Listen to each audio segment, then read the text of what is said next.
السلام علیکم ناظرین، ایک بہت ہی زبردست کلام کی مختصر وضاحت لے کر کے میں آپ کے سامنے حاضر ہوا ہوں۔ شعر آپ کے سامنے ہے، لیکن اس سے قبل میں ایک بات آپ کو بتا دوں، اور حدیث پاک سے یہ بات ثابت بھی ہے کہ کوئی حضور کی تعریف کما حقہ کر ہی نہیں سکتا۔ اور آپ دیکھتے بھی ہیں، پڑھتے بھی ہیں، سنتے بھی ہیں کہ جب سے سرکار اس دنیا میں تشریف لائے اس کے پہلے سے سرکار کی تعریف ہو رہی ہے، اور اس کے بعد سے بھی سرکار کی تعریف ہو رہی ہے، اور تا قیامت تک سرکار کی تعریف ہوتی رہے گی، لیکن کبھی سرکار کی تعریف مکمل نہیں ہو سکتی۔ لا يمكن الثناء كما كان حقه بعد از خدا بزرگ، تو یہ قصہ مختصر۔ اور آپ شاعروں کو پڑھیے جو سرکار کے عاشق ہیں اور عشق رسول میں نعت خوانی کی، آپ دیکھیں وہ بھی لکھتے لکھتے ایک جگہ ایسا بھی آتا ہے کہ جہاں عاجز آ جاتے ہیں، یعنی جو کچھ بھی حضور کے شان میں وہ لکھتے ہیں، پھر لکھنے کے بعد سوچتے ہیں کہ سرکار کی تعریف اور سرکار کی شان تو اس سے کہیں زیادہ بلند و بالا ہے، پھر وہ عاجز آ کر کے تسبیحات کا سہارا لیتے ہیں۔ دیکھیے اس کلام میں اعلیٰ حضرت نے بھی تسبیحات کا سہارا لیا، اور پھر ان تسبیحوں کی نفی کیسے کرتے ہیں۔ اعلیٰ لکھتے ہیں، رخ دن ہے یا مہر سما یہ بھی نہیں وہ بھی نہیں،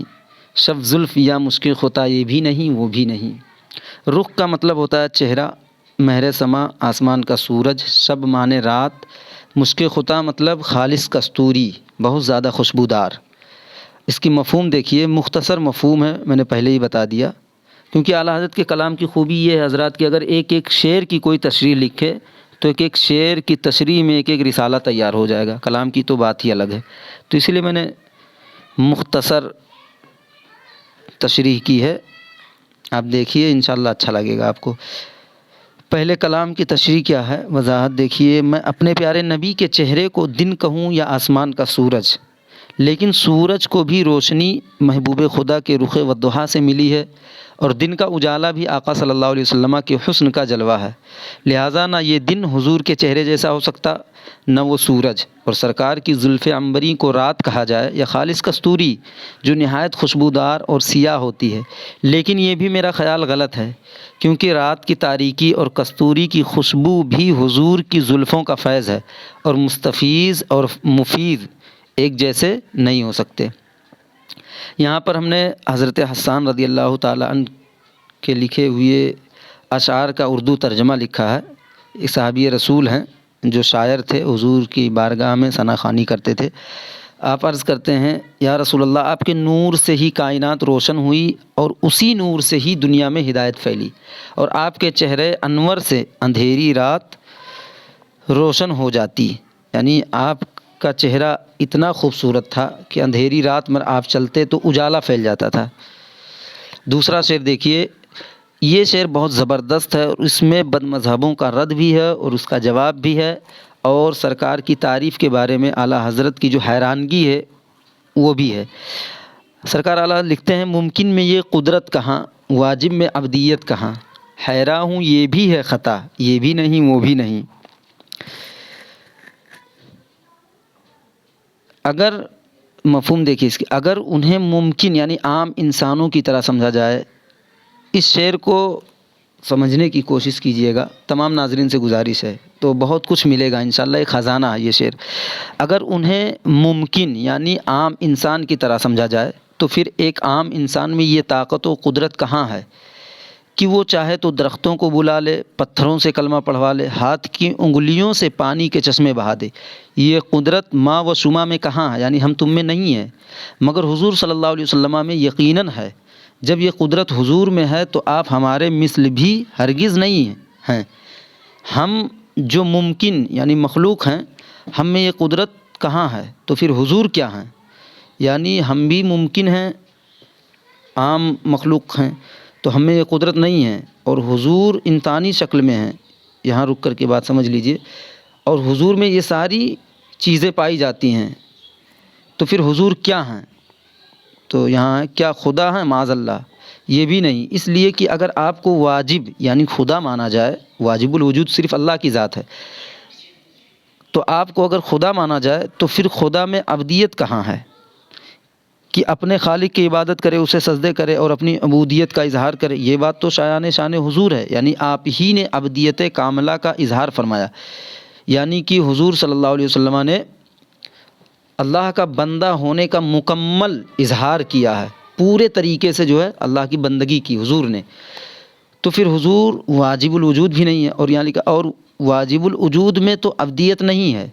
اس لیے کہ وہ معبود ہے، مسجود ہے، عابد و ساجد نہیں، لہٰذا یہ دونوں صورتیں ممکن و واجب کی بیان کر کے اعلیٰ حضرت حیرانگی کا اظہار فرماتے ہیں۔ یہاں پر ایک بات اور سمجھ لیجیے آپ،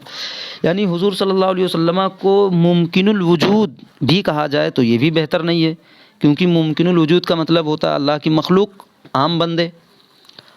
اور واجب تو معاذ اللہ یہ تو شرک ہو جائے گا اگر حضور کو واجب کہہ دیا جائے، یعنی اللہ واجب الوجود ہو جائے گا۔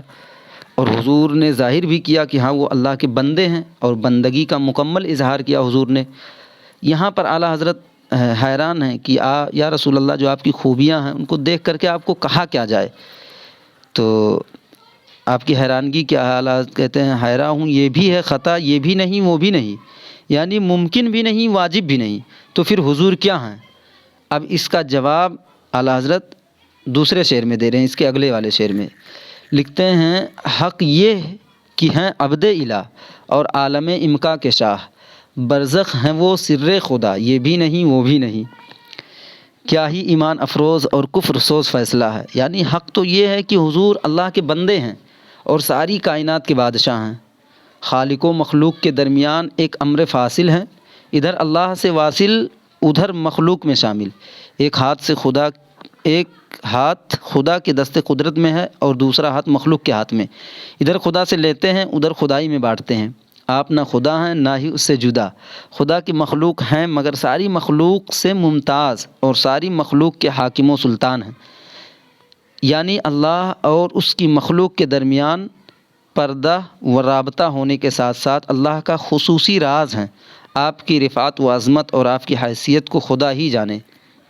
جیسا کہ حضور نے خود فرمایا حدیث پاک کا ٹکڑا لم یعرفنی حقیقتی غیر ربی، میری حقیقت میرا اللہ ہی جانے، اس کے علاوہ کوئی نہیں جان سکتا۔ چوتھا شعر بلبل نے گل ان کو کہا، قمری نے سروے جاں فضا، حیرت نے جھجلا کر کہا یہ بھی نہیں وہ بھی نہیں، یعنی مدینے کے تاجدار اور امت کے غمخوار کو بلبل نے دیکھا تو پھول کہہ دیا، قمری نے دیکھا تو اپنا محبوب سروے جاں فضا کہہ دیا، کیونکہ بلبل کے لیے سب سے پیاری چیز گل ہے اور قمری کے لیے سروے جاں فضا،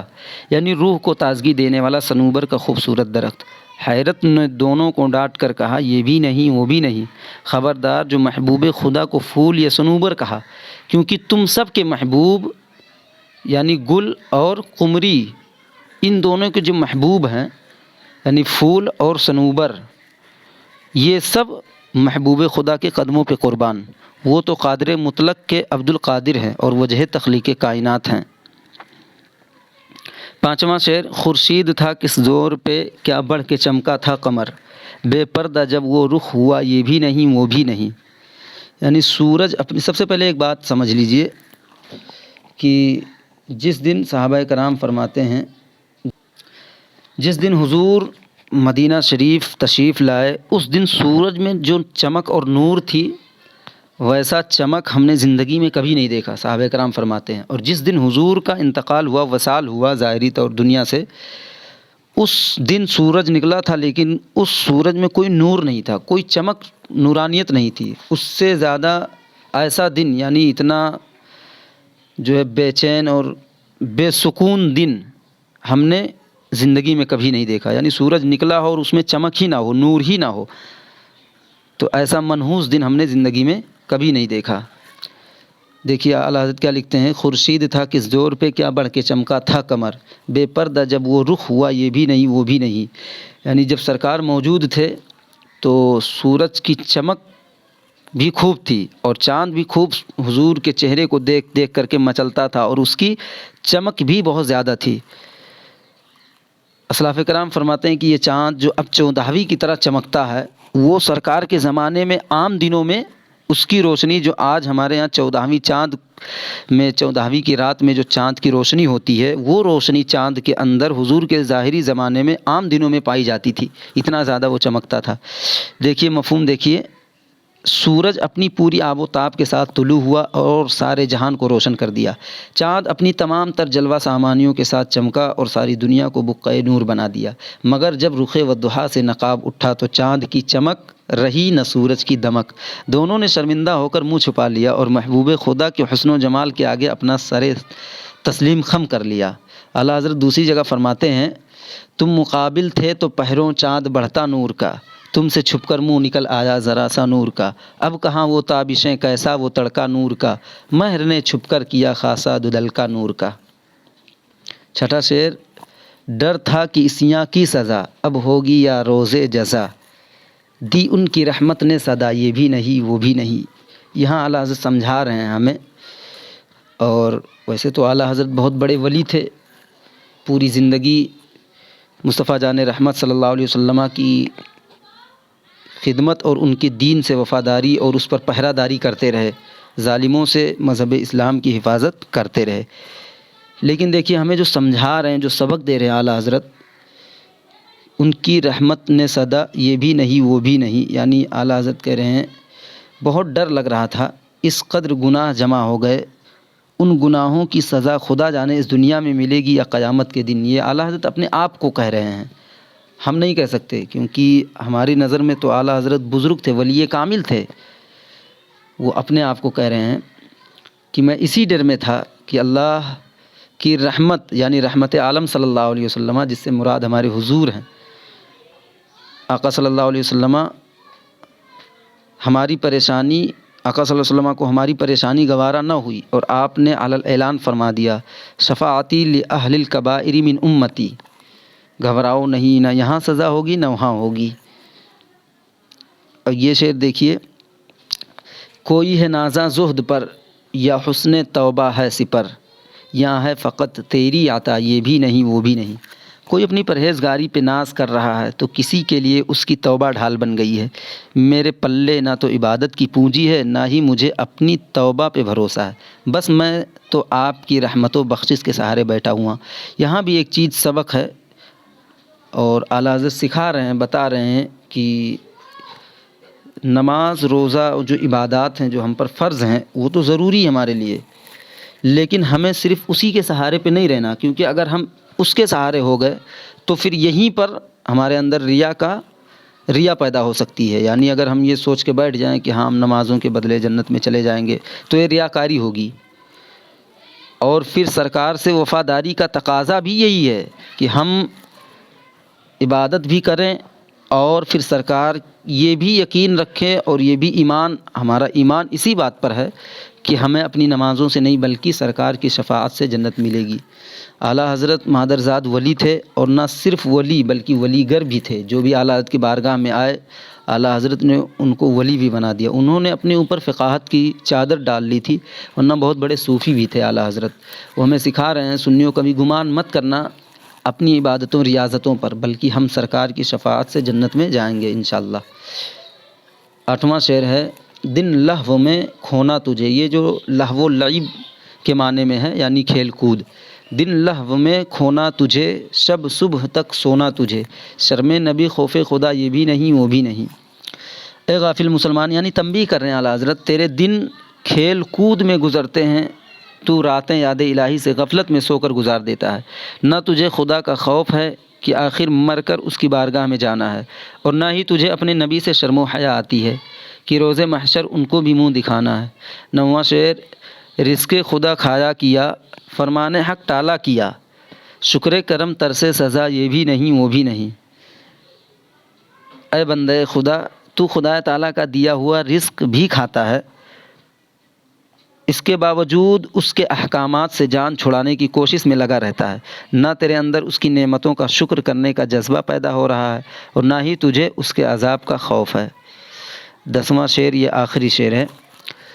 ہے بلبل رنگی رضا یا طوطی نغمہ سرا، حق یہ کہ واصف ہے تیرا یہ بھی نہیں وہ بھی نہیں۔